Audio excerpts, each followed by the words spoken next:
Hello and welcome back to our channel. If you have been keeping up with these videos, these are where we take questions that you have either asked us on our other social media channels or questions that we have been asked in general, and we just rapid fire go through them. So please, if you have not already, like this video and subscribe to us. That helps us out immensely, and let's get into it. Scaling your properties quicker if you don't have enough capital on your own is going to become a partnership game very quickly, because there's no way to get involved with real estate without someone bringing some sort of capital to the table. If I were you, I would reach out to other people in the space, people that you may already have in your network, and see if they have capital that they're willing to invest without putting any sweat equity in. And then for you on your end, the expert, put in the sweat equity and develop partnerships that way. When guests are staying for extended periods of time, in my opinion, that would mean a week or longer. It's really rare that we have guests that are staying longer than a week, but if they were, I would provide them with a week's worth of supplies. So a week's worth of toilet paper, a week's worth of shampoo, conditioner, but anything beyond that, I would say allow them to supply it themselves. Otherwise, there's no real way that you can assume how much toilet paper they're going to use or how much paper towel they're going to use. So I would start out with a week's worth and then tell them they have to provide their own beyond that. The correct answer is yes. My answer is no.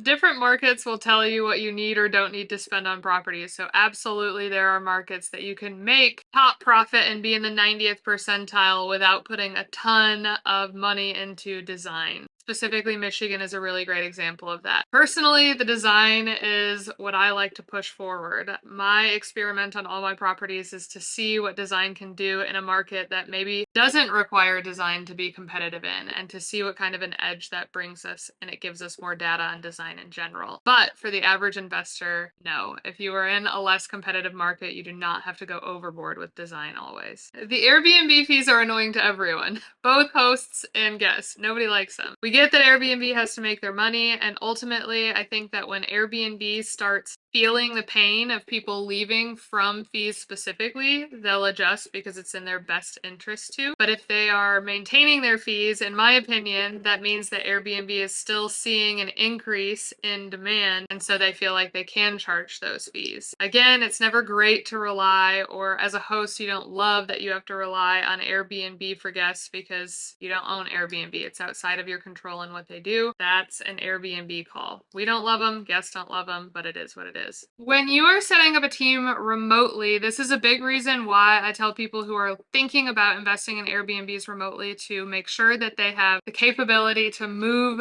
to that location for a period of time. Whether it be for the setup or whether it be for the actual home purchase, you really need boots on the ground who are very intimately involved in the investment itself. If you can't do that, then you've got to have someone who can develop those relationships for you. So you yourself or someone who you trust needs to be boots on the ground while that property is coming to life. And while the property is coming to life, you need to work on setting up a team. For us, we really utilize local Facebook groups for cleaners and maintenance men. We start there and start having conversations with people in the community, and so far that's work. Finding properties outside of your state can be intimidating because you're a lot less familiar with some of the hyper-local specifics when it comes to Airbnb. But when it comes to actually looking at properties outside of your market, it's scouring Zillow and running a pro forma just like you would any other market.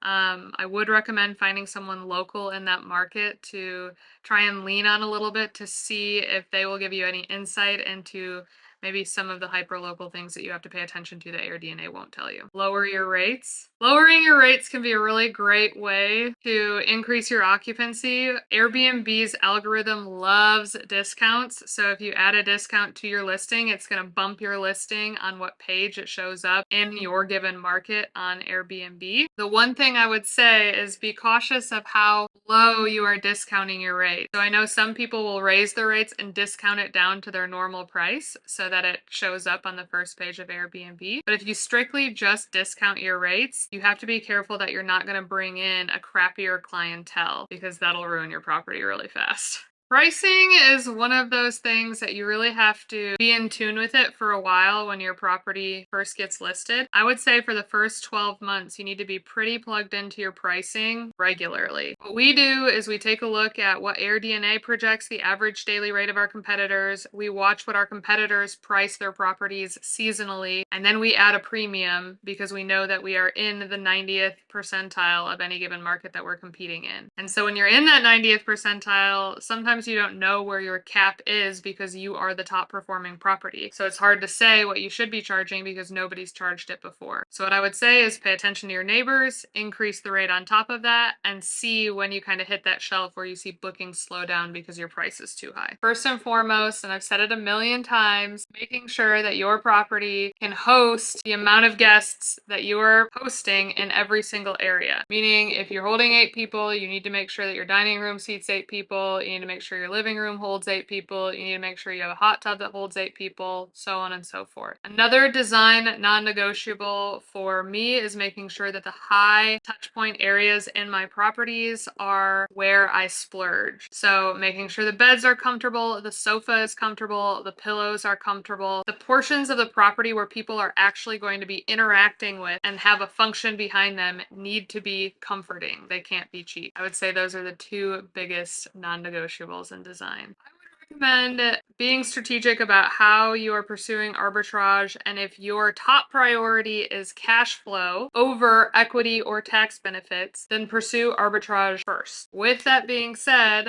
arbitrage is a little bit more volatile than purchasing a property because you don't have nearly the amount of control over your property as you do when you own it. So arbitrage can be great. It is a great strategy. It can be a great first step into Airbnb. Just make sure you understand what you're getting into before you get into it. But if cash flow is your top priority, arbitrage is the route. That's all the questions we have for today. So if you made it this far, I hope you learned something. I hope you enjoyed it. Again, if you haven't already, please like this video. Please subscribe to our channel. That helps us out greatly. If you have any questions yourself about short-term rentals that you want answered in another one of our videos, please drop them below. We will include them in our next video. And as always, catch you next time. Bye.